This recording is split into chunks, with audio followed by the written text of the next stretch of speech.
અને અહીં ભૂવા પણ અહીં નંબર બંબર લખાવવામાં આવતા નહીં, એટલે ખોટા મોટા ફેરા કરતા નહીં. અહીં ચોખ્ખી જ વાત છે. અહીં કોઈ ભૂવા જેવી વાત થતી નહીં, મૂળા જોડા બાંધવામાં આવતા નહીં, દોણા ફેદવામાં આવતા નહીં. અહીં કદાચ વિશ્વાસ આવતો હોય અને મારી વાત કદાચ તમારા અંદર અમલ થતી હોય, મગજમાં ઉતરતી હોય તો શાંતિથી બેસજો. નકર ખોટો મોટા ફેરા કરી તમારા ભાડા અને તમારો સમય મારે સાનિધ્ય મારા પાછળ ના બગાડતા, આટલી મારી હાથ જોડી વિનંતી છે. મારા જીવ ચોખ્ખું કહેનારી માતા જગતમાં નહીં મળે. બધા તો આમંત્રણ આલશે કે આવો આવો આવો આવો, તમારા દુઃખ મટાડી આલીશ. હું એવું કહીશ ના, જેને મારી પર વિશ્વાસ છે, જેને મારા શબ્દો પર વિશ્વાસ છે, એના જ દુઃખ મટશે. નકર બીજા ઓઠા ફેરાના આશીર્વાદ જ થવાના, બીજું કશું નહીં થાય. હું જાણું છું એમાં સાચા ભાવિક ભક્તો ગણાય છે, પણ નવા નવા નવા મારા વખાણ હોભરીને આવતા હોય ને તો 2 રવિવારમાં તો થાકી જાય. અહીં સારો નંબર નહીં આવતો ભાઈ, તારો અહીં મેરાય નહીં પડે, ચોય નહીં પડે. જો અહીં નહીં પડે તો ચોય નહીં પડે. પણ કઈક ભાવિક ભક્તો આવી રીતે આવતા હોય તો દરેકને કહીશ કે અહીં કોઈ તમને રવિવાર ભરાવામાં આવતા કોઈને કહેતી નહીં કે તમે આટલા રવિવાર ભરજો. તમે તમારા મનથી ભરો છો. મનથી ભરો છો ને? કોઈએ કીધું કે 11 રવિવાર 25 રવિવાર ભરજો. 11 રવિવાર તો એટલે કહેવામાં આવે કે 11 રવિવાર કદાચ આવીને બેહો ને તો મારો અનુભવ થાય કે હું માતા કોણ છું, શું છું, હું કોણ છું, શું છું. એવું તો જગતમાં કોઈ ઓળખી નહીં શકે. પણ મારે પરચાની, મારે વાતોનું, મારા જ્ઞાનનો થોડો ઘણો અનુભવ થાય ને તો તમને અંદર આત્માથી એવો વિશ્વાસ આવશે કે આ સાનિધ્ય બારેજા ધામ એટલે મારા માટે પરફેક્ટ. આવો વિશ્વાસ આવે ને એના માટે મારા સેવકો એમ કે ભાઈ તમે 11 રવિવાર ભરી તો જોવો. અને 11 રવિવાર ભરો ને એટલે ઓટોમેટિક માણસને વિશ્વાસ આવી જાય. કઈ સારું પૂછવું નહીં, ભલે ચાલશે માં પૂછવા નહીં મળે, પણ પ્રવચનમાં તારા શબ્દો છે ને અમને હૃદય વાગે છે માં, અમને લાગુ પડે છે માં. આ તારા સાનિધ્યમાં આવીને અમારી માતા ઘેર જાગતી ફોટામાં વાતો કરતી દેખાય છે માં. દેખાય છે કે નહીં? પેલા ફોટા જ દેખાતા હશે, અત્યારે તો કદાચ ભોણું ધરાવવા જાવ ને તો તમે માતા જોઈને હસી પડતા હશો કે મારી ચામુંડા, મારી અંબે, મારી શક્તિ. થાય કે નહીં? તો તમને જો તમારા મુખે હસી આવતી હોય ને એને જોઈને તો સમજી લો તમારી માં હસે છે એટલે હસો છો. અને એના જોઈને કદાચ તમને હરખના આંસુ આવતા ને, હરખના ખાલી કારણ વગરના, હરખના બસ એમને એમ પ્રેમ પૂર્વકના, તો સમજી લો તમારી માં તમને ખૂબ વાલ કરે છે. જેવું માતાની આગળ જાઓ, ફોટાની આગળ જાઓ એટલે તમને ઓટોમેટિક હરખના આંસુ આવે. દુઃખના નહીં, દુઃખના બીજી બાજુના છે, હરખના કારણ વગરના. બસ એક એના જોઈને જ બસ એક આંખો પલળી જાય, આંખોમાંથી આંસુ પડી જાય તો સમજી લો તમને તમે જે વાલ કરો છો ને એવો વાલ તમારી માં તમને કરે. તારે આંસુ પડે, નકર આંસુ પડે. અને બીજા આંસુ હોય દુઃખના કે માં બહુ દુઃખી છું, માં બહુ તકલીફ છે, માં બહુ પીડા છે, બા બહુ મજબૂરી છે, માં કંઈક કર, હવે તો આત્મહત્યા કરવાનો દાડો આવ્યો, એમ કરીને જે રુદન થાય ને એ દુઃખના આંસુ કહેવાય. પણ એ દુઃખના આંસુ તમારી માં હોભરે છે. પણ હરખના પ્રેમના આંસુ હશે ને તો સમજી લો તમારી માં એક એક આંસુ છે ને એના હાથમાં ઝીલી ઝીલી જીવની જેમ હાચવી રાખશે. અને ભવિષ્યનો હિસાબ ના કરે ને તો મને મેલડી નાઈને કહેજો. અને માતાની આગળ જતા, માતાની કોઈ વાત સાંભળતા, માતાની કોઈ રેગડી સાંભળતા, માતાની કોઈ સ્તુતિ સાંભળતા, માતાનું કોઈ ભજન સાંભળતા તમારા શરીરના રૂવાટા ઊભા થતા હોય ને તો સમજી લો મારી શક્તિનો સ્પર્શ થયો તમને, એવું માની લેજો કે મારી શક્તિ જે છે ને, મારી જે ઉર્જા છે ને એ ઉર્જાનો સ્પર્શ થયો. મારી શક્તિ એ ઉર્જા મારી અડી તમને, એવું સમજી લેજો, એવું માની લેજો. તારે કદાચ કોઈ માણસને રૂવાટા ઊભા થાય તો સમજી લેજો કે મારી મેલડીની શક્તિ તમને ટચ કરી જાય. આવા દેવના સંકેત હોય, પણ આવા સંકેત ઓળખવા વાળા આજના માણસો નહીં.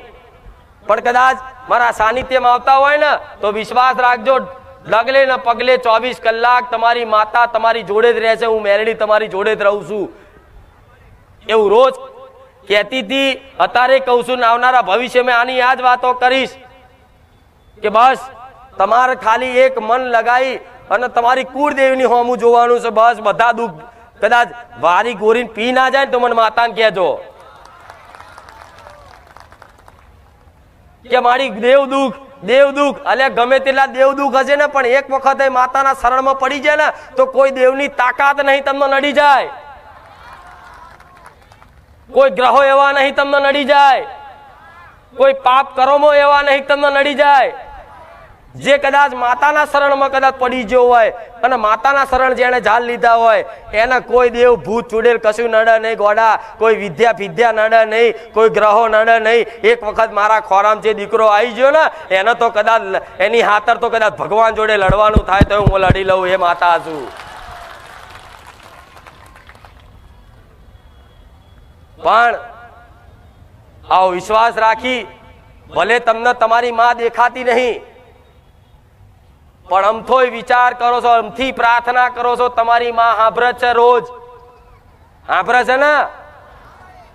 હા તો એવો વિશ્વાસ રાખજો અને આજથી સંકલ્પ તમારા ઘેર જઈને કરો તમારી કુળદેવીની હોમે કે માં જો કદાચ અમે બારે જા જઈએ છીએ અને બારે જા જઈ અને માં તારી કુળદેવીની મહિમા અમને સાંભળવા મળે છે, માં કુળદેવીની ભક્તિ કરવા માટે અમને થોડી ઘણી શક્તિ મળે છે માં, અને કુળદેવીની ભક્તિ કેમની કરવી માં અમને થોડું ઘણું જ્ઞાન મળે છે, અને આ જ્ઞાન સાચું હોય, બારેજા ધામ સાચું હોય અને સોલંકી પેઢીની માતા સાચી હોય તો માં મને એ જગ્યા પર ઓંધળો વિશ્વાસ કરાવી દેજે જેથી તારો મારો ભેટો સોલંકી પેઢીની માતા કરી આલે.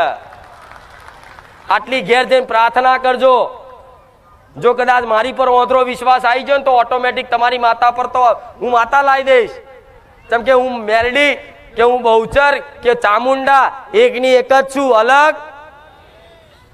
તમારા ઘેર જે મેલડીનો દીવો થતો હશે ને એ જ હું મેલડી છું, ઉગતા પોરની મેલડી, એની એ જ માતા છું. કોઈ ખામી પણ ખાલી દીવો અલગ અલગ પેઢીમાં થાય છે ને, આ સોલંકી પેઢીમાં પૂજાય છે અને તમારી બીજી કોઈ પેઢીમાં પૂજાય છે, અને આ દીવા બે ભેગા ના થાય ને અને એકબીજાની માતાઓ લોકો પૂજવા ના લાવે ને એટલે આ તો ભેદ સમજાવવા માટે ભેદ કર્યો છે કે આ બહારની માતા ને આ ઘરની માતા નકર જગતમાં મેરડી સધી બહુચર એકની એક જ છે.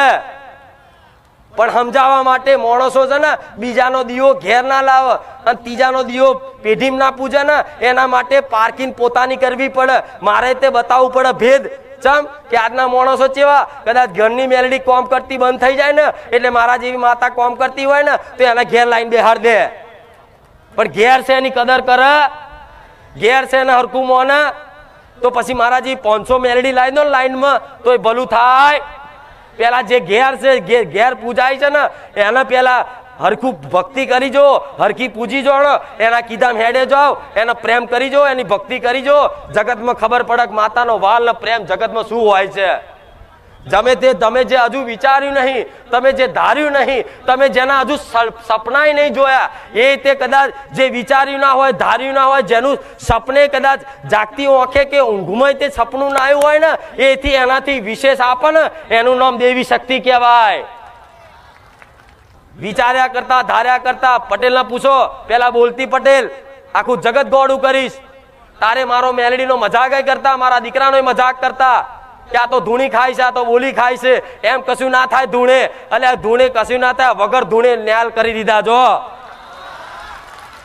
આ તો ધૂણું છું ને તો તમારું મન રાજી રાખવા માટે હું ધૂણું છું, નકર મારે ધૂણવાની જરૂર નહીં. પલાઠી વારીને બોલું, ઊભી બોલું, કદાચ ગાડી ચાલુ ગાડીએ બોલું, તમે કોને તો ઊંઘ્યા હું માતા બોલું, એ માતા છું.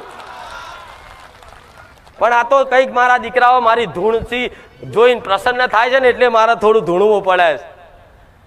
ચમ જેના ગાડી ના આવડતી હોય ને એના ઓમથી ઓમ સ્ટેનિંગ ફર્યા કરે, પણ જેને ગાડી કમ્પ્લીટ આવી જાય ને એ તો પછી રોડ ઉપર સીધી જ હેડે.